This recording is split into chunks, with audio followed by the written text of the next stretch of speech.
ज्या पद्धतीने हाऊसमध्ये आरोप केलेले आहेत, अब्रू नुकसान दावा नोटीस पाठवणार आहे, किती कोटीचा अब्रू नुकसानीचा दावा आहे, तुमच्या जो ग्रुप आहे त्याची मानहानी झालेली आहे लोकांमध्ये. सर, तुमच्यावरती पडळकरांनी आरोप केलेले आहेत आणि सचिन मोठेंवरती तुमच्या लोकांचं काय रिलेशन आहे, का तुमच्यावर आरोप केले गेले आहेत?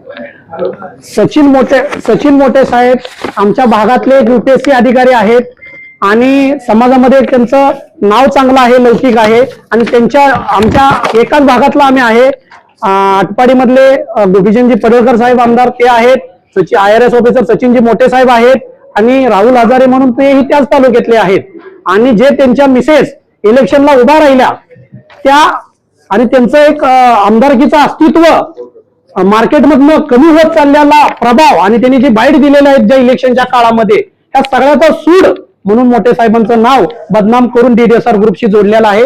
ते एक आहे की आमच्या भागातले एक अधिकारी आहेत, कधी कधी आमच्या ऑफिसला येतात, आम्हाला काय टॅक्सेशनचे मार्गदर्शन करतात आणि आमच्या भागातले आहेत. एवढ्या ह्याच्या व्यतिरिक्त DDSR ग्रुपशी त्यांचा काही संबंध नाही आणि जर असेल तर त्यांनी लिगल वेज प्रूफ करावं आणि मांडावं. नोटीस काय तुम्ही त्यांना नोटीस काय देणार? आमदार गोपीचंदजी पडळकर साहेब यांचे भाऊ ब्रह्मानंद पडळकर साहेब यांच्या वाईफ तिथे उभा राहिल्या आणि त्यांच्या विरुद्ध IRS सचिन मोठे यांच्या वाईफ उभा राहिल्या होत्या आणि त्या वाईफ उभा राहिल्यामुळे यांचा जो बाली किल्ला होता आणि त्यांच्या जिल्हा परिषद सगळ्या शीट पडल्या आणि एकच शीट जी बाली किल्ल्यातली ती 491 मतानं म्हणजे 980 आली, पण भागिले 2 केलं तर 491 म्हणजे त्यांचा बाली किल्ला हल्ला. म्हणजे त्या कशा प्रकारे त्यांनी निवडणूक लढली हे तुम्ही न्यूजवरती बघू शकता. हे सगळं कारस्थान त्यांचं हल्ल्यामुळं त्यांचं दिमाग हल्लं आणि त्यांनी जसं भाषणामध्ये सांगितलं तुम्ही अधिवेशनात यांचा घोडस्फोट करू आणि खोट्या माहिती देऊ आणि खोट्या तक्राऱ्या सांगू आणि यांना बदनाम करू. अधिवेशनात हा विषय मांडला होता. मुख्यमंत्री महोदय साहेबांनी कारवाई करतो म्हणल्या विषय सावराय पाहिलं. दुसऱ्या दिवशी सकाळी पत्रकार परिषद घेऊन परत खुलासा का करू वाटला? म्हणजे तुम्हाला नक्की साध्य काय करायचंय हे त्याच्यामधलं दिसून आलंय. साहेब तुम्ही डॉक्युमेंट चेक करा. सचिनजी मोठे साहेब कुठल्याही डॉक्युमेंटवर जर माझे पार्टनर निघाले तर मग बोला ना. हवेमध्ये बोलण्याचा अर्थ नाही ना. सगळे आरोप खोटे आहेत. सगळे शासनाची चौकशी झाली त्याच्यामध्ये सगळं दिसून येईल आणि मला सगळ्या मीडियांना विनंती आहे की ते IRS ऑफिसर आमच्या भागातले उच्च पदस्थ अधिकारी आहेत आणि त्यांना बदनाम त्यांची वाईफ उभा राहिल्यानंतर त्यांचं अस्तित्व धोक्यात येतंय हे बघितल्यानंतर हे बनवलेलं एक कारस्थान आहे त्यांनी आणि बिनबुडाचं हे आरोप आहेत हे याच्यामधून सिद्ध होते.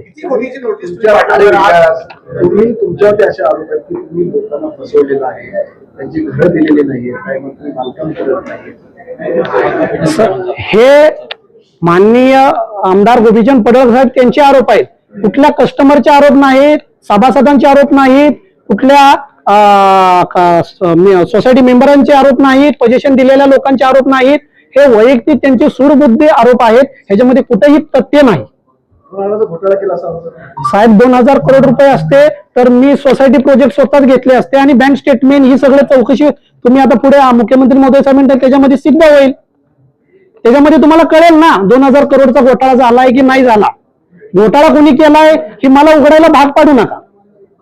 तुमच्यावरती असे आरोप त्यांनी केले की महिलांबरोबर काही लोकांनी व्हिडिओ तयार केला, तुम्ही लोकांना ब्लॅकमेल करताय. साहेब त्यांनी जे शब्द वापरलेले आहेत ते त्यांनी सिद्ध करावं. त्यांच्याकडे व्हिडिओ आहेत, मीडियाला देऊन टाकावं. ज्या लोकांची बनवले त्यांना पुढे घ्यावं. ज्या इन्व्हेस्टरांचं ती म्हणतायत ही करतायत दिले नाहीत एकतर इन्व्हेस्टर समोर घेऊन यावं, हे कस्टमर घेऊन यावं ज्याची फसवणूक झाल्या. जर यांच्याकडे नाही हे मी जसं हॉटेलला सांगितलं प्रेस कॉन्फरन्सला येताना 50 लोक माझ्या इथं तयार होते. त्यांनी प्रेस कॉन्फरन्स मध्ये घेणं लय गरजेचं होतं. एवढा मोठा पुरावा होता त्यांच्याकडे, आणला नाही. याचा अर्थ हे बिनबुडाचे आरोप केलेले आहेत त्यांनी. कुठलं याच्यामध्ये तथ्य नाही. जे व्हिडिओ त्यांच्याकडे आहे म्हणतात तुम्ही प्रूफ करा ना. खरात साहेबांचे करतायत ना, करा तुम्ही.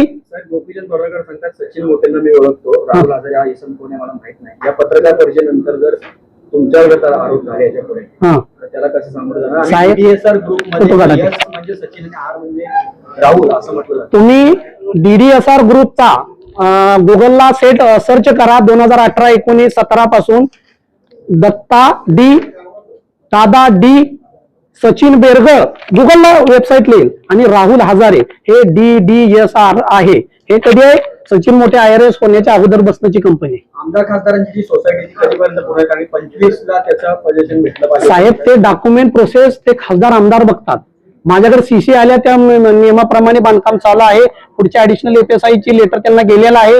त्याच्या ऍडिशनल FSI भरतील, CC घेतील आणि CC माझ्या हातात आल्या, वरचं बांधकाम ते नियमाप्रमाणे आणि रेराच्या दिलेल्या वेळेमध्ये पूर्ण होईल. सर, मानहानीचा दावा काय ठोकणार आहात? साधारणपणे एवढा ज्यांनी गंभीर आरोप केलेले तुमच्या कंपनीला DDSR वर आता मोठ्या प्रकारे आरोप होत आहेत. प्रतिमा तुमची विलीन झाली, कंपनीची झाली, अशा वेळेला तुम्ही त्यांना 500,000 कोटीचा किती दावा ठोकणार आहात? साहेब, आमदार साहेबांनी ठरवलं म्हणून एखाद्या उद्योगपतीचं नाव खराब होत नाही. ते लोकांनी, ते कस्टमरांनी ठरवलं पाहिजे.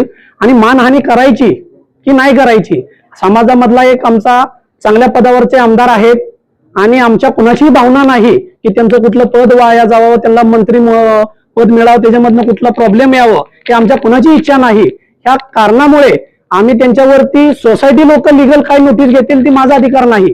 पण आमच्या कंपनीचे आम्ही लोक बसून ठरवू, आमचे सगळे पुरावे शासनाकडे जातील, त्यांचे रिपोर्ट येतील, त्याच्यानंतर ना आम्ही सगळे बसू. पोटावर आले ना, मग तुम्ही साहेब, पोटावर आले, पण आम्ही रतन टाटा फॉलोअर माणसं आहे की आम्ही ते आरोप बरोबर करताय असं तो दावा. नाही, मानहानी 100-200 मानहानी करणार आहे, परंतु त्याला आम्ही आज तुम्हाला उत्तर देणार नाही. सोसायटी आधी सगळे लिगल बनवतील. आम्ही आधी क्लीन चिट घेईल महाराष्ट्र शासनाकडून, म्हणजे हे पुरावे खोटे होते आणि ते साध्य करून मग आम्ही महाराष्ट्र शासनाकडे दावा टाकू, कोर्टामध्ये टाकू आणि त्यांच्यावर मानहानीचा दावा टाकू. मनुष्यवधाचा देखील गुन्हा दाखल 100%. अशी मागणी केली, कारण काही कामगारांचा मृत्यू झालेला असं देखील पडत. साहेब, त्याचे पुरावे पोलीस स्टेशनला सबमिशन केलेले आहेत, तिथं सुरक्षा केलेले आहे. त्यांच्यामध्ये काय झालेलं आहे ते सगळं पोलीस स्टेशनला रिपोर्ट आहे. त्या रिपोर्टचं क्लीन चिट DCP पर्यंत गेलेला आहे, तुम्ही बघू शकता. त्याचा इन्शुरन्स आहे. इन्शुरन्स नुसार कॉन्ट्रॅक्टदाराने नेमला, DDSR ग्रुपचा काही संबंध नसतो. कॉन्ट्रॅक्टदाराला नेमून दिलेला आहे, त्याच्या वर्क ऑर्डर मध्ये लिहिलेलं आहे. इन्शुरन्स काढणे, साईटच्या सगळ्या सेफ्टी पाळणे, हे सगळं त्यांची जिम्मेदारी आहे आणि पोलीस स्टेशनला त्यांच्या थ्रू ती नोंद गेलेली आहे. DDSR ग्रुपवर कोणती नोंद नाही त्याची. देखील इन्व्हेस्टर नाही. साहेब, हे जे आमदार महोदय आहेत हे महाराष्ट्रात वेगवेगळी विधानं करण्यात, महाराष्ट्रातल्या मोठ्या मोठ्या नेत्यांवर अगदी खालच्या पातळीवर जाऊन टीका करण्यात एक्सपर्ट आहेत आणि ते वादग्रस्त देखील ठरलेले आहेत आणि त्यांनी माफी मागणार नाही अशा देखील भूमिका घेतलेल्या आहेत.